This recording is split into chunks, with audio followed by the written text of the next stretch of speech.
My name is Flora, and I am 54 years old. I spent $40,000 on my daughter's wedding. Every penny came from my heart, from years of working double shifts, from dreams I built for her since the day she was born. When I called to ask about the ceremony, she said something that shattered me. It was 4 days ago, just for the family.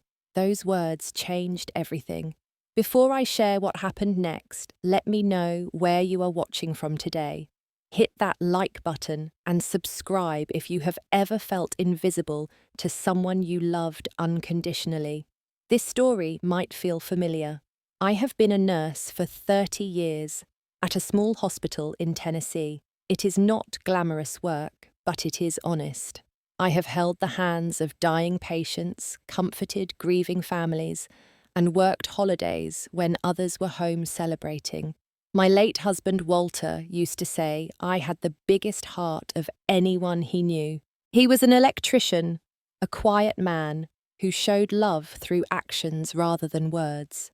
We married when I was 22, 2 kids from working-class families who believed in hard work and loyalty. Walter and I never had much money, but our home was filled with laughter. We had one daughter, Heather, and she was our entire world. From the moment she arrived, screaming and pink-faced, I knew I would do anything for her. Walter felt the same. We worked opposite shifts sometimes, just to make sure one of us was always home with her. We sacrificed vacations, new cars, fancy dinners.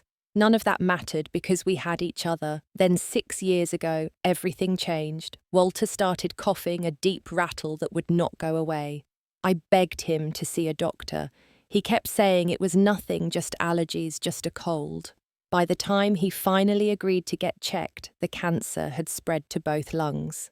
Stage 4, 18 months, they said, if we were lucky.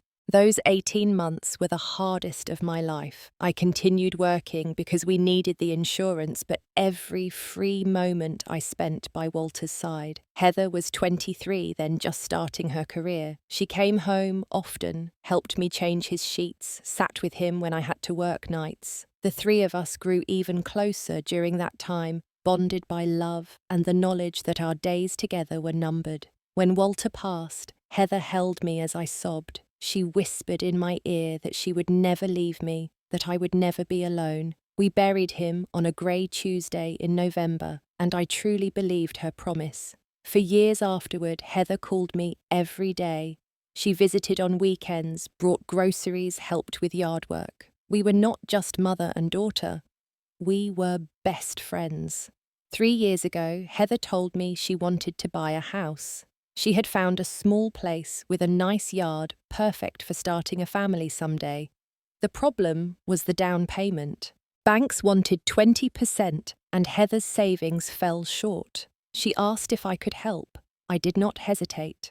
I took $35,000 from my retirement savings and gave it to her. It was nearly everything I had set aside for my future, but watching my daughter's face light up made it worth every penny. There was more, though. Heather's credit was not strong enough for the loan on her own. The bank required a co-signer. I signed my name on those papers without a second thought. But that was not all. Heather explained that the mortgage payments would be tight until she got promoted. Could I help with the monthly payments just temporarily until she was more stable? Of course, I said. I started paying $1,200 every month toward her mortgage. I picked up extra shifts at the hospital, worked weekends, took on overtime whenever it was available. On the day Heather got her keys, we stood together on the front porch of her new home. She threw her arms around me and said this house belonged to both of us. She told me that when I got older, I would live there with her. We would grow old together, she said. I would never have to worry about being alone. I believed every word.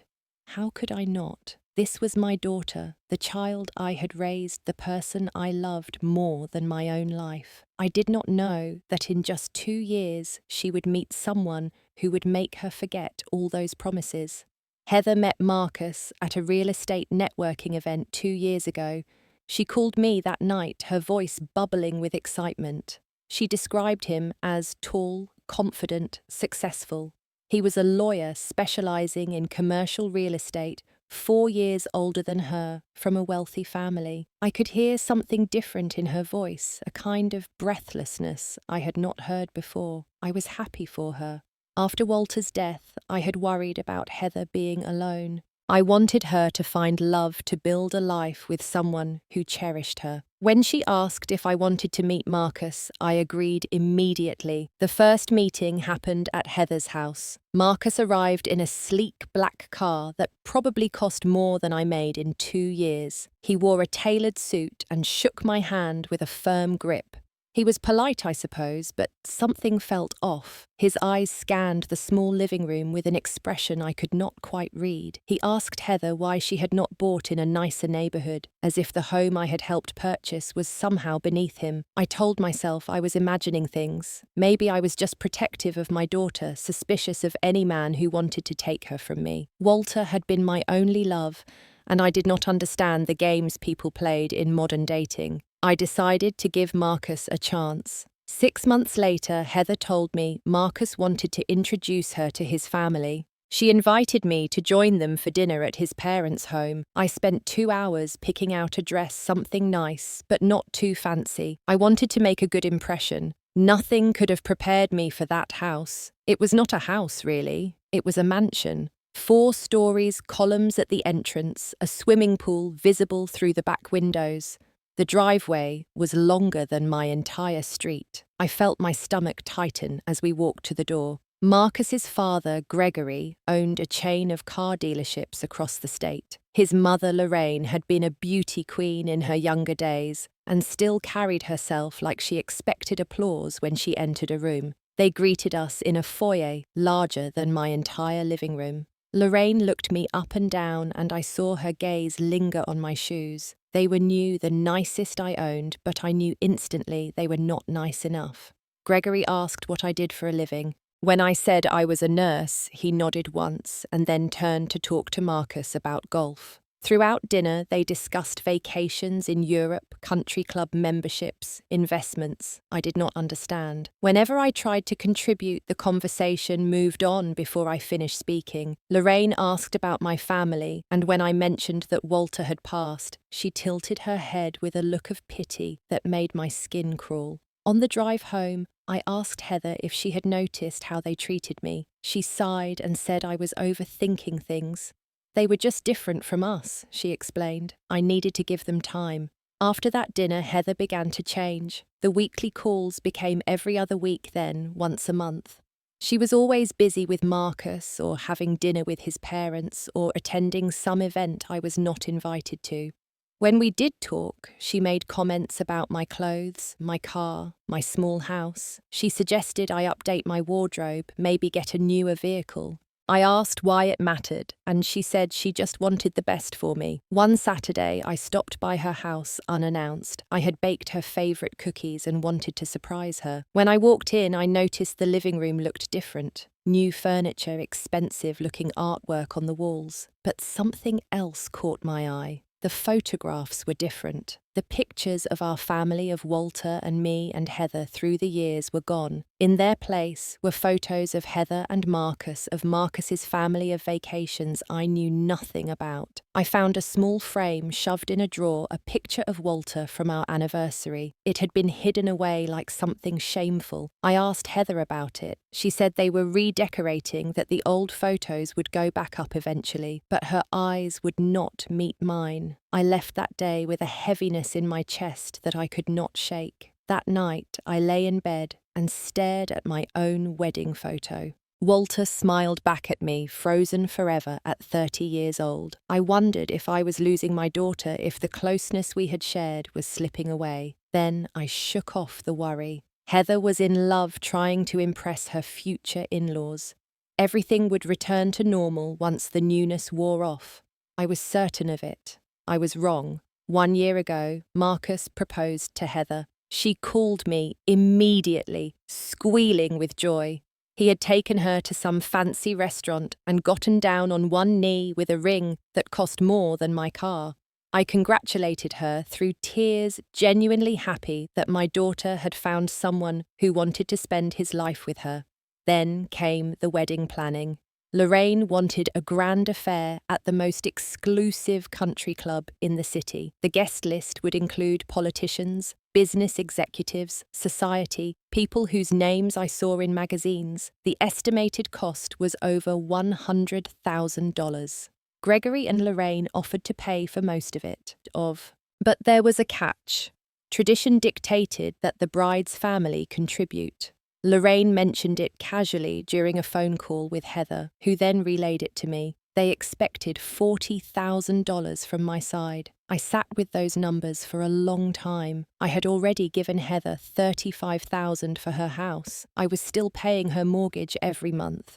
My savings had dwindled to almost nothing. To get $40,000, I would have to take out a loan against my own home. I called Heather and explained my situation. I told her I wanted to help, but $40,000 was more than I could manage without putting myself in financial danger. There was silence on the other end of the line. Then she said something that stung. "Mum, this is my wedding.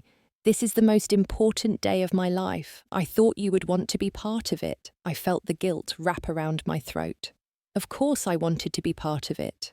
This was my only daughter, the child I had sacrificed everything for. How could I let money stand in the way of her happiness? I went to the bank the next day. I signed papers, took on debt I was not sure I could repay, and transferred $40,000 to an account Lorraine had set up for wedding expenses. Heather thanked me profusely, promised the wedding would be perfect, said I would sit in the front row and watch her become a bride.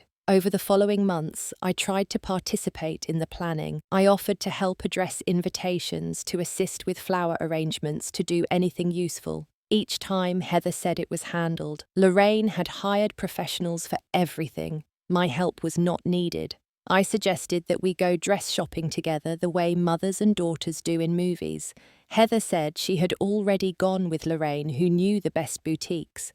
I asked to see photos of the dress, but Heather said it was bad luck to share before the big day. 3 months before the wedding, I still had not received an invitation. I mentioned it to Heather, trying to sound casual. She said they were doing digital invitations, very modern, and mine would come via email. I checked my inbox, obsessively waiting. 1 month before the wedding, nothing had arrived. I called Heather, and she said there had been a delay with the website. She would make sure I was added to the list. Her voice sounded strange, hurried, like she wanted to end the call quickly. 2 weeks before the date we had discussed, I called to confirm final details. What time should I arrive? What should I wear? Heather did not answer. I left voicemails. I sent text messages. Days passed with no response. Finally, on what I thought was the wedding day, I put on the nicest dress I owned. I did my hair and makeup with more care than I had taken in years. I sat by the phone waiting for someone to call and tell me where to go. The phone never rang. No one came to pick me up. I called Heather one more time, and this time she answered. I asked her if today was the wedding. Her voice was flat when she responded. "The wedding was 4 days ago, Mum. It was just for the family." I could not speak. My mind refused to process what she was saying. Family, I finally managed. "I am your mother. I am your family." She sighed as if I was being difficult. She said it was a small ceremony. Just Marcus, his parents, his brother Theodore. Intimate, the way they wanted it. "What about the $40,000, I asked. "What happened to the big wedding? We used it for the venue and my dress," she said, "and some other expenses. The ceremony was private, but the reception was lovely. I wish you could have been there." I hung up without saying goodbye. I sat in my living room, still wearing my dress, still wearing the makeup I had applied so carefully. The house was silent except for the ticking of a clock Walter had bought for our 5th anniversary. $40,000. $35,000 for the house. $1,200 every month for the mortgage. Years of sacrifice. And my daughter had married without telling me, without inviting me, because I was not considered family. I did not cry that night. I was beyond tears. Something inside me had gone cold like a pilot light that had been extinguished. I did not know what would come next, but I knew that something fundamental had changed. The week after I learned about the wedding, I could not get out of bed. Patty, a nurse I had worked with for 15 years, came to check on me when I missed 3 shifts in a row. She found me in my bathrobe, curtains drawn, staring at nothing. I told her everything: the money, the house, the mortgage, the wedding I was excluded from. Patty listened without interrupting, her face growing darker with each detail. When I finished, she took my hands in hers. "Flora," she said, "that girl has been using you, and you need to stop letting her." I wanted to argue, to defend Heather, to explain that she was still my daughter despite everything, but the words would not come. Deep down, I knew Patty was right. Patty pulled out her phone and showed me something. Lorraine's Facebook page was public, filled with photos from the wedding. There was Heather in a white dress that must have cost a fortune, standing next to Marcus under an arch of flowers. Gregory and Lorraine beamed beside them. Marcus's brother Theodore raised a champagne glass in a toast. There were over 200 guests in the background, people in expensive clothes holding crystal glasses. 200 people. But not me. Not the woman who had given birth to the bride, who had raised her alone for years after Walter died, who had emptied her savings and gone into debt to make this day possible. Lorraine's caption made me sick. "Our family is complete now," she had written. "Welcome, Heather." I stared at those words.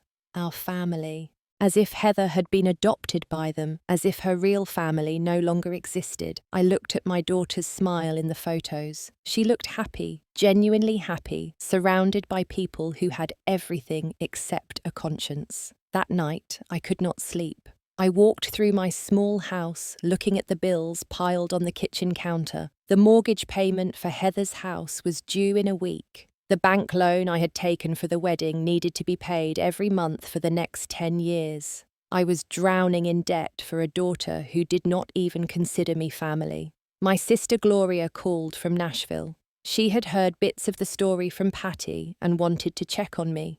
Gloria had always been the practical one in our family, the one who said what needed to be said, even when it hurt. "You need to stop paying for that house," she told me. "Heather made her choice. Now you need to make yours." "But I co-signed the loan," I said. "If she defaults, it affects my credit too." "Then let it affect your credit," Gloria said. "What is worse, a bad credit score or spending the rest of your life funding someone who threw you away?" I thought about that question all night. By morning, I had made a decision. I logged into my bank account and cancelled the automatic payment for Heather's mortgage. My hands shook as I clicked the confirmation button, but I did not hesitate. For the first time in years, I chose myself. 1 month after the wedding, Heather called. I almost did not answer, but some part of me still hoped for an apology, an explanation, something that would make sense of everything. Her voice was casual, as if nothing had happened between us. "Mum," she said, "the mortgage payment is overdue. When are you going to pay it? We are trying to book our honeymoon, and this is causing problems with our budget." I let her words hang in the air for a moment. She had not asked how I was doing. She had not apologized for excluding me. She had called to ask for money, as if I was nothing more than a bank account with a pulse. I took a deep breath. "Where is the honeymoon?" I asked, keeping my voice steady. "Maldives," she said. 2 weeks. Gregory and Lorraine are paying for it as a wedding gift." "How nice," I said. "And yet they cannot help with your mortgage." Heather made an annoyed sound. "That is not their responsibility, Mum. You promised to help with the house. You signed the papers. I did. I agreed. And you promised I would always be family. You said I would never be alone. You said that house was for both of us. But I was not at your wedding, Heather. I was not family then. So here is what I have decided. The family will pay your mortgage." There was a long silence. "What are you talking about?" she finally asked. "You said the wedding was just for family," I explained. "And apparently I am not family, so the family you chose can pay for your house. I am done." I hung up before she could respond. My phone rang immediately. Heather called 5 times in a row. Then Marcus called, his voice dripping with condescension, telling me I was being childish and petty. Then Gregory called, trying to sound reasonable, while suggesting I was having some kind of breakdown. Finally, Lorraine sent a lengthy text message about the responsibilities of motherhood, as if she had any right to lecture me. I blocked all of them except Heather. I kept her number just in case of a true emergency, but I did not respond to her messages. She sent dozens over the following days, ranging from angry accusations to tearful pleas. I read them all, then put my phone down and went about my life. That night, I slept better than I had in months. The weeks after I stopped paying the mortgage were not easy. Heather sent emails when her calls went unanswered. She accused me of sabotaging her marriage, of being jealous of her happiness, of never supporting her dreams. Each message was more desperate than the last, but none contained an apology for what she had done to me. Lorraine began calling people in our small town. She told anyone who would listen that I had abandoned my daughter, that I was a bitter old woman who could not accept Heather's new life. Some of my acquaintances looked at me differently after that. A few stopped saying hello at the grocery store, but I refused to explain myself to people who were eager to believe the worst. Patty stood by me through all of it. She invited me to dinner at her house, introduced me to her book club, made sure I was not alone on weekends. Gloria called every few days from Nashville, checking in, reminding me that I had made the right choice. 2 weeks after I cut off the payments, something unexpected happened. I was shopping for groceries when a man approached me in the produce aisle. He looked familiar, and it took me a moment to place him. Theodore Marcus's older brother. I had seen him in the wedding photos raising that champagne glass. "Mrs. Flora," he said, using a formal tone. "Do you have a moment?" I tensed, expecting another lecture about my responsibilities. But Theodore surprised me. He said he knew what had happened, that he had heard the full story from Marcus, who of course told it in a way that made me the villain. Theodore said he wanted me to know that not everyone in his family agreed with how things had been handled. "I have argued with my parents about this," he told me. "The way they treat people is not something I am proud of. And the way Heather has changed since meeting Marcus, it is not healthy. She used to talk about you all the time, about how close you two were. Now she acts like you do not exist." I did not know what to say. Here was someone from the family that had taken my daughter telling me that I was not crazy, that what they did was wrong. Theodore continued. "I saw you in pictures Heather used to post back before all this started. I know you two were close.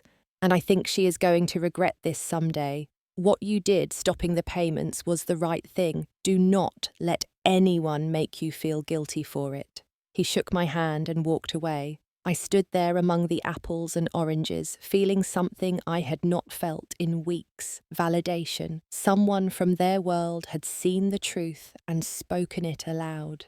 3 months later, Heather's house went into foreclosure proceedings. The bank sent notices, threatened legal action, began the process of repossession. Heather called me in a panic. "Mum, please," she begged. "I am going to lose the house. You have to help me." I asked her why she did not ask her family for help. She was quiet for a long time. Then, in a small voice, she admitted that Gregory and Lorraine had refused. They said it was her problem to solve, that they had already spent enough on the wedding and honeymoon. I was not surprised. People who treated others as disposable would eventually dispose of everyone, including their own daughter-in-law. "I am sorry, Heather," I said, "but I cannot help you anymore. You need to figure this out on your own." I hung up while she was still crying. The house sold at a loss. Heather and Marcus moved into a rented apartment. I saw the listing online, saw the photos of the home I had helped buy, and felt a strange mixture of sadness and relief. That chapter was closed. 6 months passed. I threw myself into rebuilding my life. I joined a volunteer group at my church that visited elderly people who lived alone. It felt good to help others, to be useful, to connect with people who appreciated kindness. I signed up for art classes at the community centre, something I had wanted to do for years but never had time. Gloria flew in from Nashville, and we took a trip to the Smoky Mountains together. We hiked trails, ate at small diners, talked about everything except Heather. It was the first vacation I had taken since Walter died, and I realized how much I had neglected my own needs while pouring everything into my daughter. I sold my old house, paid off the remaining debt from the wedding loan, and bought a small condominium closer to the hospital. It was cozy and easy to maintain with a balcony where I could drink coffee and watch the sunrise. I decorated it exactly the way I wanted, with photos of Walter, of Gloria, of my friends. It was mine, and no one could take it away. 8 months after the wedding, Heather sent me a text message. It was different from the others. "Mum," she wrote, "I need to see you. Not about money, I just need to talk." I thought about ignoring it. Part of me wanted to protect the peace I had built to keep Heather and her chaos at a distance, but another part remembered the little girl who used to leave warm milk on the table after my night shifts. That girl was still in there somewhere, buried under Marcus and Lorraine's influence. I agreed to meet at a coffee shop near my new home. Heather arrived looking different. She had lost weight, and not in a healthy way. Dark circles ringed her eyes. The confident polish she had acquired during her time with Marcus was gone, replaced by something fragile. She sat across from me and did not speak for a long moment. Then she said that her marriage was not what she had expected. Marcus had changed after the wedding, becoming critical and cold. He made comments about her background, about her family, about how she was not quite good enough for his world. Gregory and Lorraine, who had seemed so welcoming at first, now treated her like a charity case they regretted taking on. I listened without interrupting. When she finished, I asked her a question. "Are you apologizing because you regret what you did to me, or because Marcus turned out to be less than you hoped?" She looked at me, tears streaming down her face. "Both," she admitted. "I was wrong, Mum. I was so wrong. I let them convince me that everything about my old life was embarrassing. My house, my background, you. I wanted so badly to belong in their world that I threw away the people who actually loved me." I let her words settle. They did not erase the pain, but they were a start. I told Heather that I could not go back to the way things were. The trust between us had been broken, and it would take time to rebuild. If she wanted a relationship with me, she would have to prove through actions, not just words, that she had changed. Heather nodded. She did not argue or make excuses. She asked if we could try slowly to find our way back to each other. I told her the door was not closed, but it was not wide open either. She would have to earn her way through. We finished our coffee and parted ways. Heather hugged me at the door, and I hugged her back, but I did not say "I love you." Those words would come later if she earned them. On the drive home, I realized something had shifted. I was no longer waiting for my daughter to come back to me. I was living my own life, building my own happiness. If Heather wanted to be part of that, she was welcome, but she would not be the center of it anymore. A full year passed after that conversation in the coffee shop. Heather divorced Marcus. The proceedings were messy, with Gregory and Lorraine's lawyers trying to minimize what she received. In the end, Heather walked away with almost nothing, which was still more than she had brought to the marriage. She moved into a small apartment and got a new job at a different real estate company. She started calling me once a week, then twice a week. The calls were not about money or favors. She asked about my art classes, about the volunteer work, about Gloria and Patty. She listened when I talked and remembered details I mentioned. She began visiting on weekends, bringing groceries or homemade meals. The cooking was not great at first, but it improved. She was trying, genuinely trying, and I could see the effort in everything she did. One Sunday, Heather invited me to her new apartment. It was small and sparsely furnished, nothing like the house I had helped buy or the mansion she had briefly inhabited through Marcus. But it was clean and bright, and it was hers. On a bookshelf in the living room, I noticed something that made me stop. A framed photograph of Walter, the same one that had been hidden in a drawer years ago. Heather saw me looking.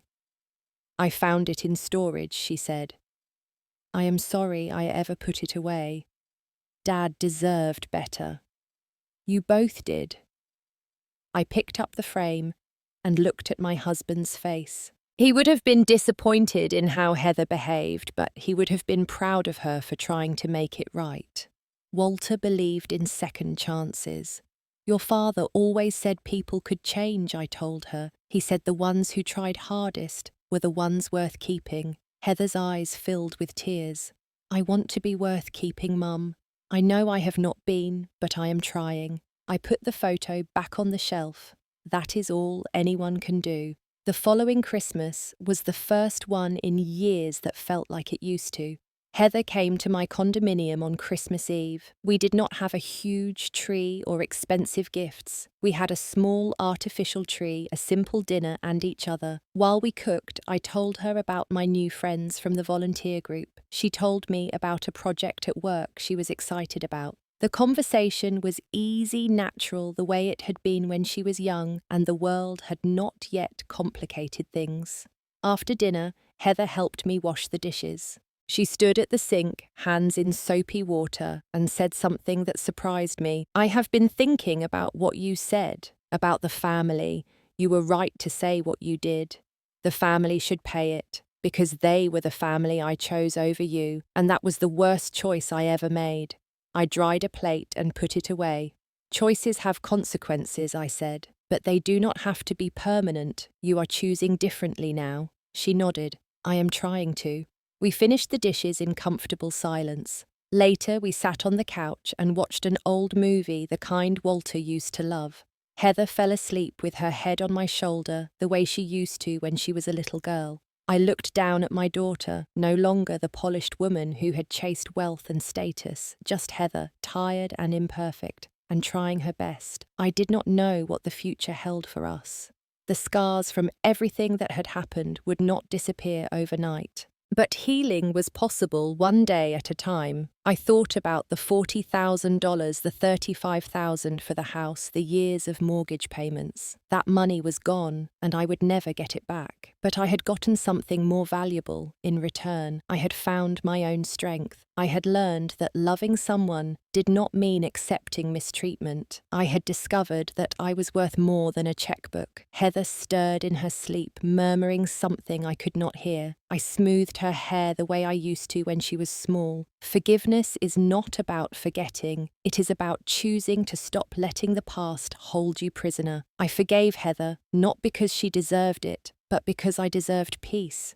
I forgave Gregory and Lorraine and Marcus, not because they had earned it, but because carrying hatred is exhausting. I set them all down and walked away lighter. If you are watching this story and seeing yourself in it, I want you to know something. You are allowed to say no. You are allowed to set boundaries with the people you love. You are allowed to stop giving to those who only take. It does not make you a bad parent or a bad person. It makes you someone who values themselves. Sometimes the family we are born with disappoints us, but family is not just about blood. It is about the people who show up, who stay, who choose you again and again. Find those people. Hold on to them. Let go of the ones who cannot see your worth. And remember, when someone tells you that an event was just for family and does not include you, you have every right to respond in kind. The family can handle it. You have your own life to live. Now, I want to hear from you. Have you ever had to draw a hard line with someone you loved? Have you found the strength to choose yourself when everyone expected you to keep giving? Share your story in the comments below. Your experience might help someone else who is struggling with the same decision. If this story touched you, please hit that like button and subscribe to the channel. Share it with someone who needs to hear that they are not alone. Your support means more than you know. Thank you for being here with me today. I hope you find the courage to protect your peace and the wisdom to recognize who truly deserves a place in your life. Take care of yourselves and remember that you are worthy of love that does not come with conditions.